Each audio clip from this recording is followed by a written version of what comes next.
Já estamos de volta com o seu estilo de vida e agora nós vamos conferir algumas dicas do que é mito e do que é verdade. Principalmente porque a gente sempre encontra muitas informações na internet e é sempre bom esclarecer se isso é verdade ou não, né, doutora? Porque senão quando a gente vai baseado dessas informações aí, a gente está fazendo alguma coisa errada e nem sabe. Então eu vou pedir para a produção colocar a nossa primeira tela aí para a gente saber se é mito, se é verdade, como que o que a gente pode dizer sobre isso, quais os comentários nós podemos fazer. E o primeiro é mito. Absorvente interno pode provocar cólicas ou ferimentos. Pode provocar ou não? Não, assim, o absorvente interno, ele pode, se ficar durante muito tempo, favorecer um processo infeccioso. Desde que a pessoa use o absorvente interno, mas troque com bastante frequência, não tem problema nenhum. Próximo, verdade. Absorventes perfumados podem provocar alergia. Qualquer produto que a gente use na genitália e que tenha perfume, ele tem uma substância química, que é o que vai aderir o cheiro, né? Pode provocar alergia. O próprio papel higiênico, vale a gente trazer isso também. Os papéis higiênicos hoje em dia já tem também Perfumados. esse Não perfume, devem ser né? usados. Papel higiênico perfumado, colorido, o próprio amaciante de roupa não deve ser usado nas calcinhas. Verdade. Ficar com o biquíni molhado por muito tempo causa corrimento. Sim, qualquer roupa úmida que você fique durante muito tempo pode facilitar a infecção por fungo. Próximo, verdade. Calça jeans apertada provoca corrimento. Pode provocar infecção, que vai causar o corrimento. Aquilo que eu falei, ele faz microerosões. E pra gente explicar, o corrimento seria aquela secreção que não é saudável, né? Que não é a secreção normal. Que não é secreção fisiológica. Certo. Mito. Coceira vaginal é normal. De jeito nenhum. A gente estava até brincando, né, doutora? Imagina como seria socialmente se nós precisássemos nos coçar o tempo todo. Seria no mínimo constrangedor, né? Verdade. Dormir sem calcinha ajuda a prevenir infecção vaginal. Ajuda a ter uma ventilação e manter o pH da vagina mais natural. Um fluxo que passa a ser muito intenso ou com maior duração pode ser indício da presença de um mioma. Verdade também. Sim, de um mioma, de endometriose, várias doenças ginecológicas podem causar isso. Mito. Lencinhos umedecidos para a região íntima podem ser usados todos os dias. Pode, só não pode ser usado friccionando, porque a hora que você fricciona qualquer coisa na genitália, você faz abrasão, você faz erosão, e aí você facilita a infecção. Temos mais uma? Verdade, usar papel higiênico perfumado causa irritação, tá dentro daquele que a gente já tinha falado, né? Parcialmente verdade, é necessário passar o fundo da calcinha ou fervê-la para evitar doenças. Assim, passar o fundo da calcinha para que a gente tenha certeza de que ela esteja bem seca. Mas se você colocar a calcinha para secar no local arejado, não tem problema nenhum. Próxima, mito. Protetor de calcinha pode ser usado diariamente. Desde que ele seja trocado várias vezes por dia. Agora, lembrando que a nossa região, por si, já é uma região muito quente. E com a gente usando protetor de calcinha, a gente vai estar facilitando que a temperatura aumente e aumente a nossa secreção vaginal. Mito. Sabonete íntimo é igual ao sabonete comum. Não. O sabonete íntimo, ele tem um pH que tenta se aproximar da secreção vaginal. Ele tem um pH mais ácido e ele é menos destringente, ou seja, ele tenta tirar menos essa gordurinha que a gente tem na pele. É interessante também porque existem muitas dúvidas em relação a isso, então, né? assim, na genitália, se você for usar um sabonete, procurar usar um sabonete que tenha glicerina, por exemplo, porque ela não tira, é o que a gente usa para a pele de bebê, entendeu? Porque aí ela não tira essa gordurinha que a gente tem na pele, porque aquilo ali está para proteger. Então, é por isso que dizem que se você utilizar o sabonete íntimo muitas vezes, ou então ele o tempo passa todo, a ser prejudicial. ele desregula o pH. Desregula o pH. E como que seria um pH equilibrado? O que significa um pH equilibrado? É o que eu Ou te a falei, flora equilibrada, né? O que vai manter a flora equilibrada é mantendo o pH equilibrado, que é um pH entre 3,8 e 4,2, 4,5. É lógico que a gente não está com uma fitinha ali o tempo todo medindo o pH. Mas desde que a gente tenha uma higiene saudável, à medida que a gente... Se você me perguntar se toda vez que eu for no banheiro fazer xixi eu tenho que me lavar, não. Né? Mas eu procurar quando eu for no banheiro, defecar, me lavar, trocar a calcinha várias vezes ao dia, evitar usar produto íntimo, desodorante íntimo, coisas que possam irritar, eu vou ter uma vagina saudável. Então, isso aí é o suficiente para manter o equilíbrio da vagina. Quando a gente fala sobre a acidez ou quando a gente escuta sobre a acidez, tem a ver com esse pH também? A acidez da vagina é o pH. É justamente... A acidez é o que mantém o pH entre 3,8 e 4,5, 4,2 é ácido.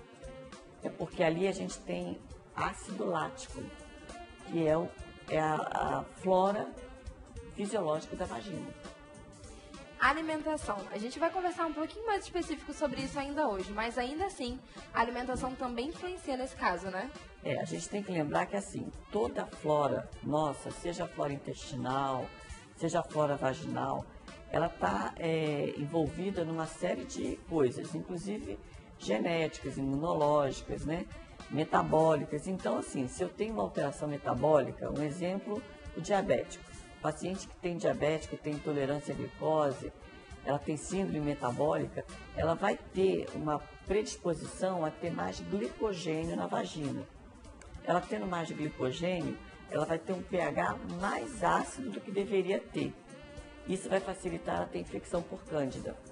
É o caso dos pacientes que têm candidíase recorrente. Vive tratando cândida e tem cândida.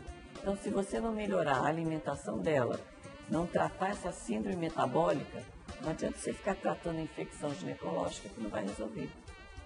Nós já temos perguntas dos nossos telespectadores e participações também. A nossa primeira participação é do Edilson Ribeiro e ele diz que ele sempre aconselha a mulher dele a dormir sem calcinha. Muito bem, você está contribuindo para que a flora dela esteja equilibrada e para que ela esteja mais confortável também, né? Porque, gente, quem não se sente mais confortável depois que chega em casa e vai tomar aquele banho, vai relaxar, então quer dizer, esses momentos são realmente importantes. E além disso, nós temos uma pergunta. Diz assim: bom dia, gostaria de saber se é normal menstruar 2 vezes no mês. Eu tomo um anticoncepcional injetável no 7º dia do meu ciclo e quando atrasa tem alguma coisa a ver com a minha menstruação duplicada. Isso já ocorre há uns 3 meses. Percebi que aconteceu nos meses que atrasei o 7º dia, tomei no 10º dia e em seguida minha menstruação retorna. Tem a ver com ela estar tomando anticoncepcional de forma errada, né? Ela mesma disse. Ela já se deu o diagnóstico. Já diagnosticou, ela está tomando de forma errada. Mas é importante que você verifique e aí também ela com a tem sua risco de engravidar, né? Então, se a gente toma... Pera ali. É importante a gente parar nesse ponto, né? Se a gente toma anticoncepcional de forma errada, estamos propensos a engravidar. Então, muito cuidado, gente. O que é exame de secreção íntima? Existe um exame chamado secreção vaginal. Né? Isso aí é um ponto bem interessante, que a gente faz o exame de Papa Nicolau, ou copo citológico, que toda mulher deve fazer anualmente, e as pessoas acham que esse exame é para ver corrimento. Não é. O exame de Papa Nicolau é para a gente detectar alterações que podem levar ao câncer de colo do útero. É lógico que nesse exame, como ele avalia o todo, ele identifica algumas células, alguns parasitas, então já faz o diagnóstico de alguns tipos de infecção.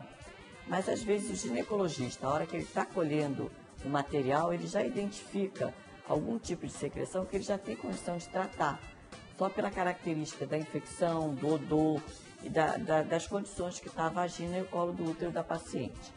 Existe um exame mais específico que é colher a secreção da vagina e mandar para o laboratório para cultura.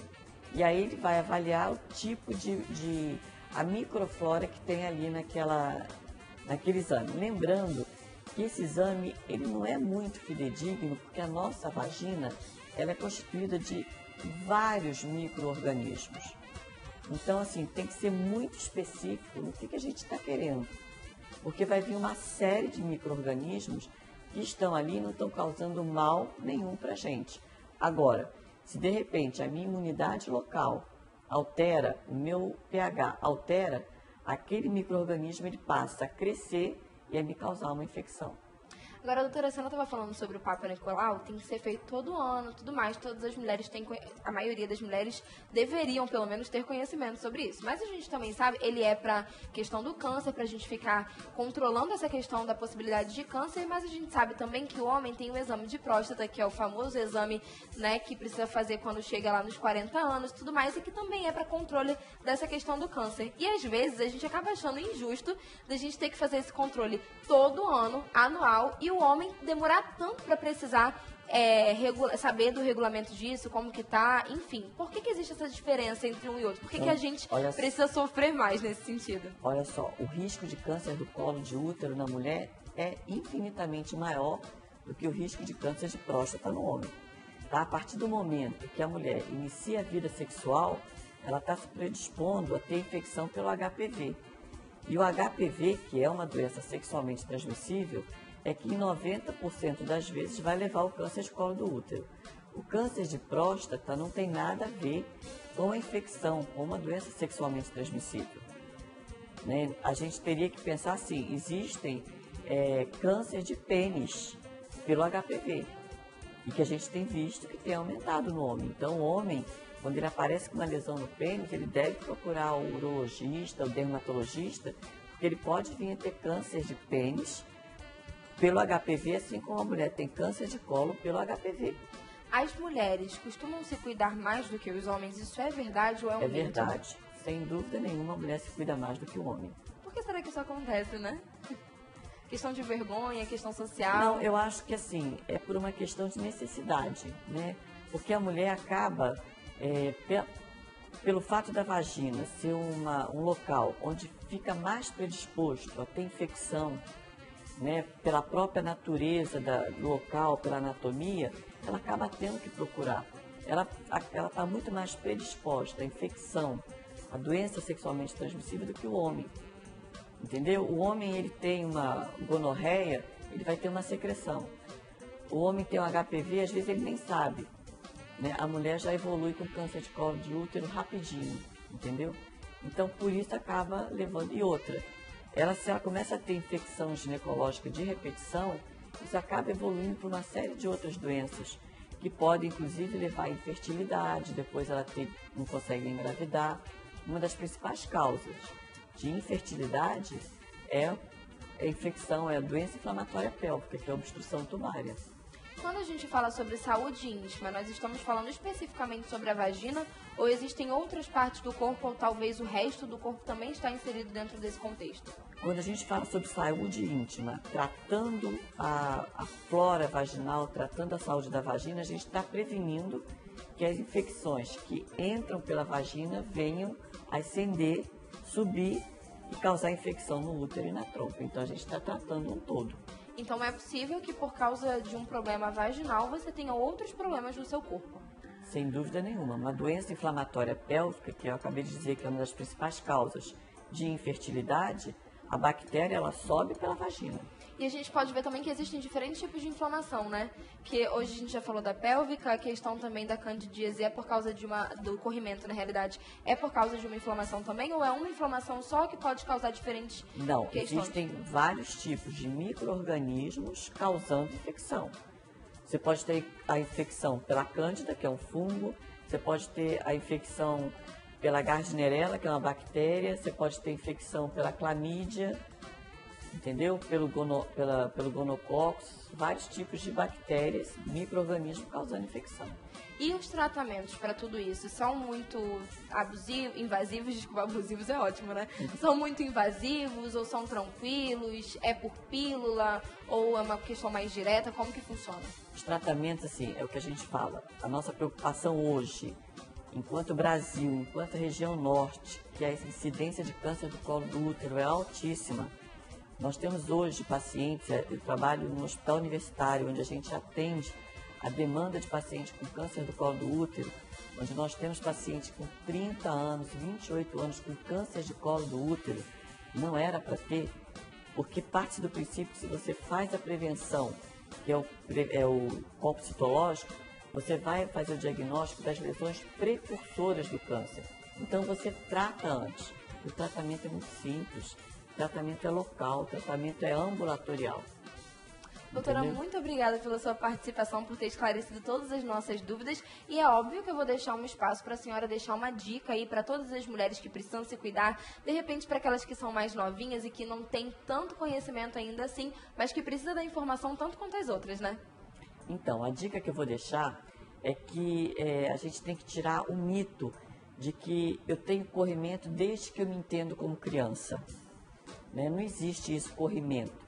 Existe uma secreção que desde que ela seja fluida, ela seja branquinha, ela não tem odor, ou seja transparente, ela é normal. E ela muda as características e a quantidade de acordo com o fluxo menstrual, com o ciclo menstrual. É lógico, se você usa algum anticoncepcional, isso aí muda um pouco também. Se usa algum outro tipo de hormônio. Agora, a partir do momento que você percebeu que essa secreção vaginal começou a ter características diferentes, odor, está tendo dor na relação, tem que procurar um ginecologista para poder tratar. Evitar de ir em balcão de farmácia.